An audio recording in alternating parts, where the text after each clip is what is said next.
तो लक्ष्य को अगर पाना है तो शक्ति पैदा करनी पड़ेगी।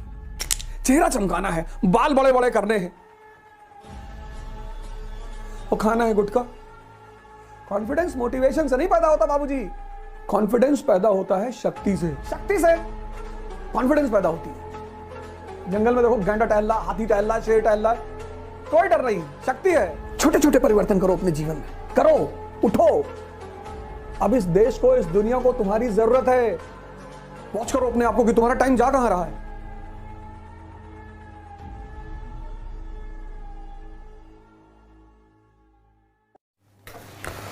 जय हिंद फ्रेंड्स, आज बहुत दिन बाद आप सभी लोगों से इंटरेक्ट कर रहा हूं।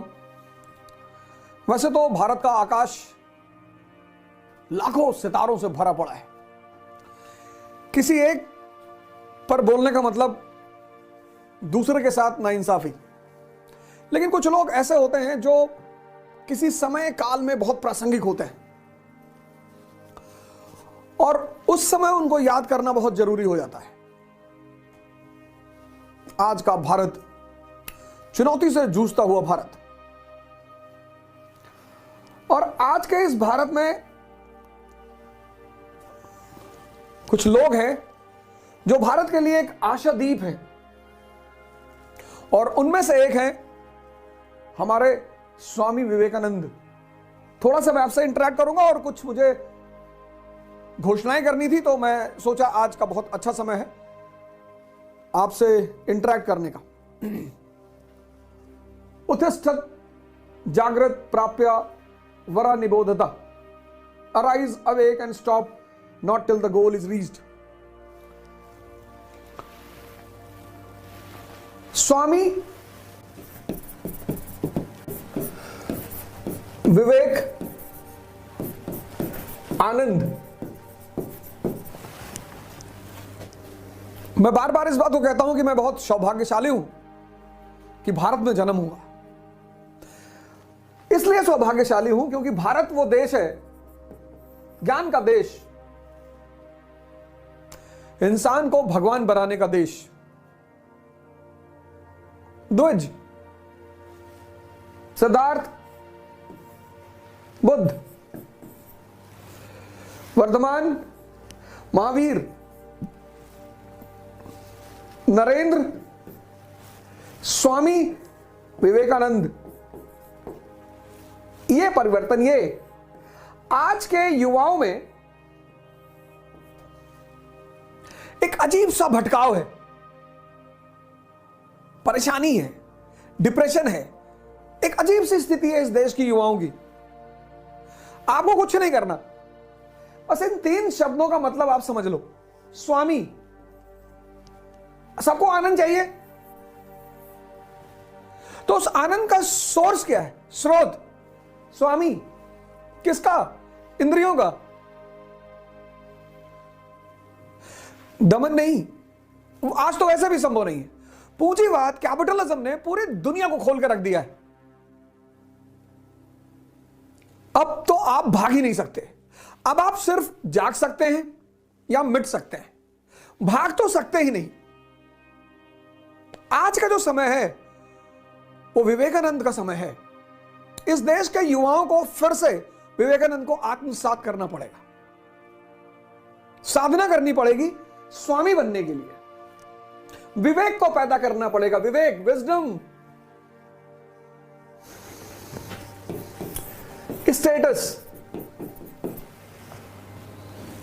एक इतनी बड़ी मार आज के युग की कि अगर कोई गमछा डाल ले तो वो देहाती हो जाता है। मैं प्रोग्राम में गया तो उन्होंने मुझसे कहा आप ये गमछा नहीं पहन सकते प्रोग्राम में। मैंने कहा मुझे प्रोग्राम ही नहीं करना ही नहीं। अरे नहीं नहीं सर, ऐसी बात नहीं, मैंने करना ही नहीं। प्रॉब्लम क्या है इसमें? प्रॉब्लम क्या है इसमें? ड्रेस किस पर डिपेंड करता है? ज्योग्राफी पे, कल्चर पे, ब्रांड। नहीं है तो कोई बात नहीं, है तो बहुत अच्छी बात है, लेकिन इसकी चिंता करना यह विवेक के खिलाफ है तो बहुत अच्छा है, आप अच्छी चीज पहन रहे हैं, अच्छा कपड़ा पहन रहे हैं, अच्छी घड़ी पहन रहे हैं, अच्छा जूता पहन रहे हैं, उसमें कोई बुराई नहीं है, नंगे नहीं घूमना। लेकिन आज अगर आपकी स्थिति, आपको इससे कॉन्शियस नहीं होना है।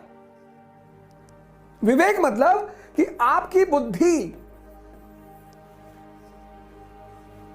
अगर 10 रुपए मीटर कुर्ता पहने हैं तो वो दुखी नहीं है, क्योंकि वो जानती है कि ये 10 रुपए मीटर का गमछा मेरा जीवन नहीं है, मेरी उपलब्धि, मेरी अचीवमेंट। आज के युवा को बड़ी चिंता है इसकी। तुम्हें किस चीज की चिंता करना? स्टूडेंट, सन्यासी, भिखारी, इनका कौन सा स्टेटस?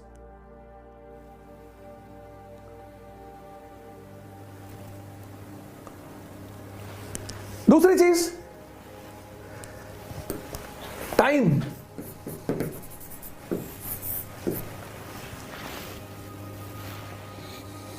सबसे ज्यादा बल स्वामी जी का ध्यान पे है। आपको मौका लगे तो आप ये किताब जरूर खरीदिए, हिंदी में भी है, इंग्लिश में भी है, 30 रुपए की, ध्यान तथा इसकी पद्धतियां, स्वामी विवेकानंद। बहुत प्यारी किताब, हर युवा के कमरे में होनी चाहिए, 30 रुपए की। ये इंग्लिश वर्जन भी है, meditation and it's methods.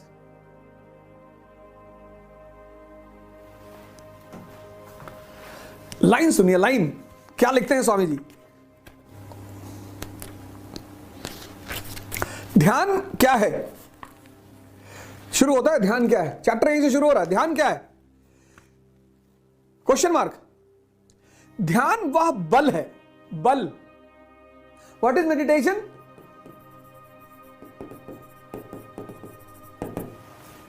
Strength, power.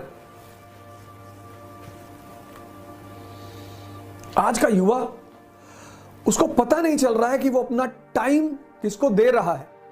आदमी या तो टाइम अपने मोबाइल को दे रहा है, या अपने फ्रेंड्स को दे रहा है, या अपने रिश्तेदारों को दे रहा है। हर आदमी। खुद को दो ना भैया। नहीं पढ़ने का मन कर रहा है, कोई बात नहीं, जिम चले जाओ। आप एक डायरी बनाओ, उसमें लिखो, पर डे सोने से पहले आप ये लिखो कि आज के दिन मैंने कितना टाइम खुद को दिया। खुद को। नौकर कौन? जो अपना टाइम दूसरों को दे, दूसरों के लिए काम करे, दूसरों के लिए जिए, वो नौकर।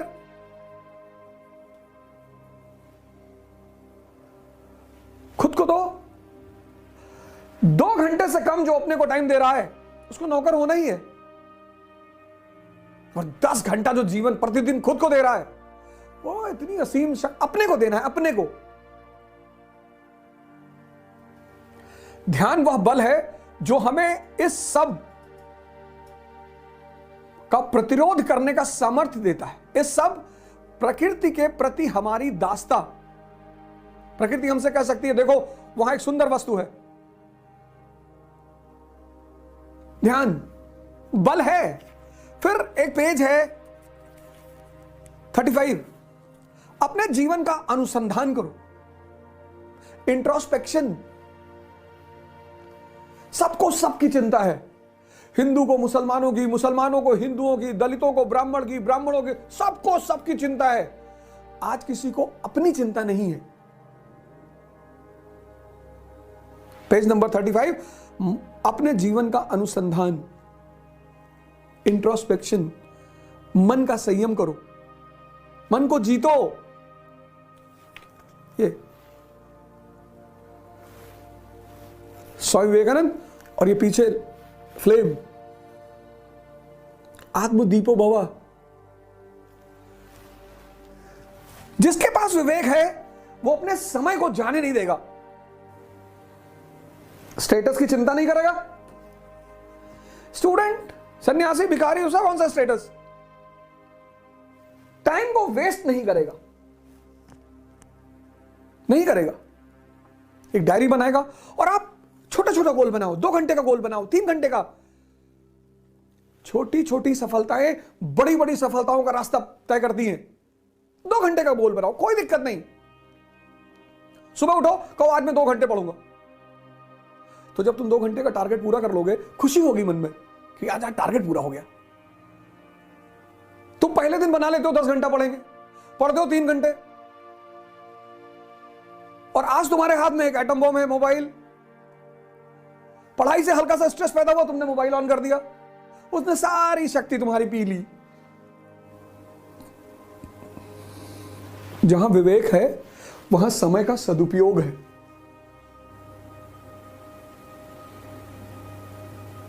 अपने लिए, अपने नहीं पढ़ेंगे, जिम जाएंगे, शरीर बनाएंगे, नहीं पढ़ेंगे, मंदिर जाएंगे, मस्जिद जाएंगे, ध्यान करेंगे, ये सब नहीं करेंगे, पढ़ेंगे, एक पेज पढ़ेंगे और समझेंगे, लेकिन एक ही पढ़ेंगे, कोई बात नहीं।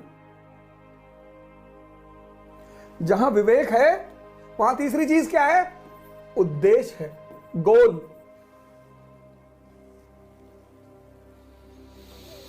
मैं बार बार कहता हूं, आजकल मैंने एक नया टर्म निकाला है, एलमेंट सिंड्रोम।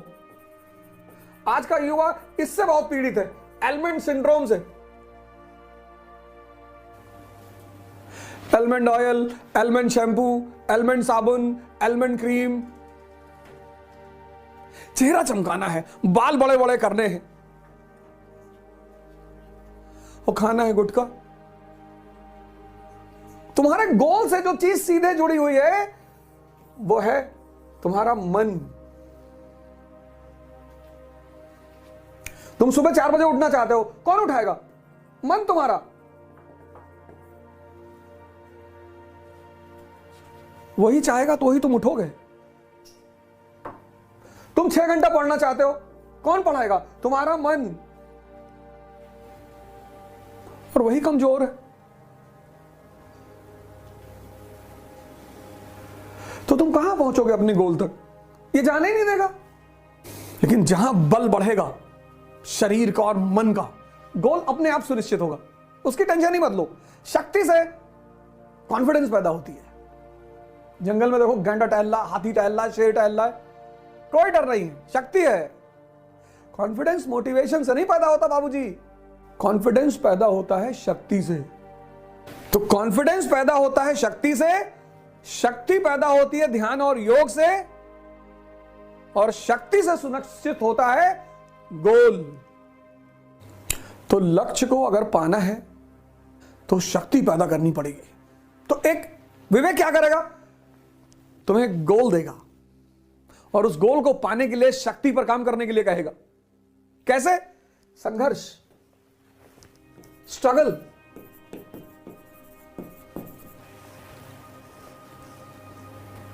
अभाव नहीं, स्ट्रगल। जिसके पास पैसा नहीं है उसके जीवन में स्ट्रगल नहीं है, उसके जीवन में अभाव है। कोचिंग नहीं ले पा रहा है, किताबें नहीं ले पा रहा है, कपड़ा नहीं ले पा रहा है, अच्छा खाना नहीं खा पा रहा है, दिल्ली नहीं आ पा रहा है, वो अभाव है, वो स्ट्रगल नहीं है। स्ट्रगल तो जीवन का मूलभूत सिद्धांत है। शक्ति पैदा करने का जो सोर्स है वो है स्ट्रगल। ये सबके जीवन में। तुम अभाव और स्ट्रगल को उलझाना मत। लोग उलझा देते हैं इसको। राहुल गांधी जी को देखो, प्रधानमंत्रियों के खानदान से, प्रधानमंत्री नहीं, प्रधानमंत्रियों, लेकिन गोल की वजह से पैदल चलना पड़ रहा है, संघर्ष कर रहे हैं, और आप भाग रहे। हां, जिसके जीवन में अभाव है उसको चुनौती ज्यादा है। तो गरीब नहीं है, उसको चुनौती ज्यादा है। संघर्ष क्या है? तुम 4 बजे सुबह उठना चाहते हो, नहीं उठ पा रहे हो, यह संघर्ष है। तुम 6 घंटा पढ़ना चाहते हो, नहीं पढ़ पा रहे हो, यह संघर्ष है। तुम अपने जीवन के व्यसनों को छोड़ना चाहते हो, नहीं छोड़ पा रहे हो, यह संघर्ष है। और सबके जीवन में है। विवेक स्वामी किसका? इंद्रियों का और मन का। जिसके पास विवेक है, स्टेटस की चिंता नहीं करेगा विवेक वाला आदमी, गोल निर्धारित करेगा विवेक वाला आदमी, टाइम को समझेगा कि उसकी वैल्यू क्या है। पढ़ना ही थोड़ी टाइम को यूज करना है। तुम ध्यान कर रहे हो, मानसिक शक्ति बढ़ रही है। तुम एक्सरसाइज कर रहे हो, शरीर की शक्ति बढ़ रही है। तुम पढ़ रहे हो, तुम्हारे सोचने की शक्ति बढ़ रही है। जिम में हो, शक्ति बढ़ रही है। खेल रहे हो, शक्ति बढ़ रही है। लेकिन अगर तुम चाय की दुकान पे 4 घंटा खड़े हो और ये डिस्कस कर रहे हो कि दुनिया में अच्छा कौन और बुरा कौन, तुम्हारी शक्ति खत्म हो रही है। विवेक संघर्ष को समझता है, भगवान राम ने किया, कृष्ण ने किया। जब भगवान नहीं बचे, पैगंबर नहीं बचे, साधु संत महात्मा नहीं बचे, यह है विवेक। स्वामी जी कहते हैं, विवेकानंद जी, ज्ञान और कर्म का समन्वय, knowledge unaccompanied by action is useless. कहते बहुत नॉलेज है लेकिन एक्शन नहीं है, कर्म नहीं हो पा रहा, पता सब कुछ है, मतलब बेकार है। ये पहला नारा है स्वामी जी का, नॉलेज अनअकम्पनीड बाय एक्शन। ज्ञान अगर कर्म विहीन है तो वो ज्ञान बेकार है। रिलीजियस वननेस, आज कितनी मारामारी भारत में चल रही है, हिंदू, इंडियन, मुसलमान। रामकृष्ण परमहंस ऐसे संत हैं जिन्होंने सिद्ध किया कि सारे धर्म एक ही मंजिल तक पहुंचाते हैं, चाहे वो इस्लाम हो, चाहे हिंदू धर्म हो, क्रिश्चियनिटी हो, सिखिज्म हो। आज भारत को धार्मिक एकता की जरूरत है। आज भारत के ज्ञानियों को एक्शन में आने की जरूरत है। कास्ट सिस्टम और अनटचेबिलिटी, लिबर्टी ऑफ थॉट्स, सोचने की आजादी। सोचो, विचार करो, कहां बैठे हो, तभी तो कह रहे जागो। क्या क्या पैदा करना है? ज्ञान और कर्म का समन्वय करना है, नॉलेज और एक्शन को एक साथ करना है, रिलीजियस वननेस पे ध्यान देना है, धार्मिक एकता पर, सोशल इवल्स को खत्म करना है, विचार की स्वतंत्रता, लिबर्टी ऑफ थॉट्स। पर इसका मतलब यह नहीं कि आप किसी को गाली देंगे, हमें दे सकते हैं, वो कोई भी दिक्कत नहीं है। और सेवा, स्वामी जी का एक बड़ा फेमस स्टेटमेंट है, मैं उस भगवान की सेवा करता हूं जिसे लोग गलती से मनुष्य कहते हैं। Social work, 1897, Ramakrishna mission. लेकिन ये सब चीजें कब पैदा होगी? जब तुम विवेक को विकसित करोगे, विजडम को। कैसे? स्टेटस पे ध्यान मत दो, उपलब्धि पे ध्यान दो, गोल में अपनी शक्ति लगा दो, टाइम खुद को दो, खुद को वॉच करो अपने आप को कि तुम्हारा टाइम जा कहां रहा है। 2 घंटा दो पहले दिन कि ये 2 घंटा आज का मेरे लिए, फिर 1 महीने बाद 4 कर दो। और सुबह उठो, पहले मां बाप को फोन लगाओ, प्रणाम करो, तुम्हारे साथ हैं तो जाकर उन्हें प्रणाम करो। अभाव और संघर्ष को उलझाओ मत। अभाव, संघर्ष मतलब शक्ति का विस्तार, शक्ति का विकास, स्ट्रगल। अभाव चुनौती है, संघर्ष सबके जीवन में है, वो चाहे राजा का बेटा हो, चाहे रिक्शे वाले का बेटा हो। छोटे छोटे परिवर्तन करो अपने जीवन में, करो, उठो। अब इस देश को, इस दुनिया को तुम्हारी कोई ये ना समझे कि श्री जी के तो कई भुजाएं भी नहीं हैं। ये जितनी भुजा वाली सब शक्तियां ना हमारी महारानी जी के अंश से प्रकट हुई। कल आप एक सुबह जो गान किया जा रहा था, दर्शन दे निकट अटा में से, उस पद में था कि ये कोटि रमा ब्रह्माणी भवानी निकसी एक छटा में से। किसकी? महारानी जी की। निकसी एक छटा में से, तो आप क्या समझते हो? ये अंश से प्रकट हुई महाशक्तियां हर समय उसकी सुरक्षा करती हैं, जो अंशी श्री किशोरी जी के चरणों की दास्ता से युक्त है। अलग से नहीं पुकारना पड़ेगा। ये सब शक्तियां जैसे प्रभु की सेवा में जो समर्पित चित्त हरिदास जन है, उनकी सेवा में भगवान के अनंत पार्षद दृष्टि रखते, कहीं कोई बाधा न पड़ जाए इस पे। ये कोई ऐसा नहीं है। भगवान की दिव्य शक्तियां उसकी सुरक्षा, तो हमारी लाडली जी की ये जितनी भी दैवी शक्तियां हैं, ये सब श्री जी के अंश से प्रकट है। तो प्रेमणासन मधुरोज्ज्वल हृदय श्रृंगार लीला कला वैचित्री परमावधिर भगवतः पूज्य कापी सता ईशानी च सची महासुख तनु शक्ति स्वतंत्रा परा श्री वृंदावन नाथ पट्ट महिषी राधैव सेव्य। हमारी सेव्या तो श्री वृंदावनाधीश्वरी लाडली जो है, लेकिन इन्हीं के अंश से ईशानी सची महादुर्गा भगवती जितने स्वरूप हैं, इन सब की मूल श्री लाडली जी के अंश से प्रकट है। कितनी वहां महिम श्री स्वामिनी जी के नाम धाम रूप लीला की उपासना मिल गई।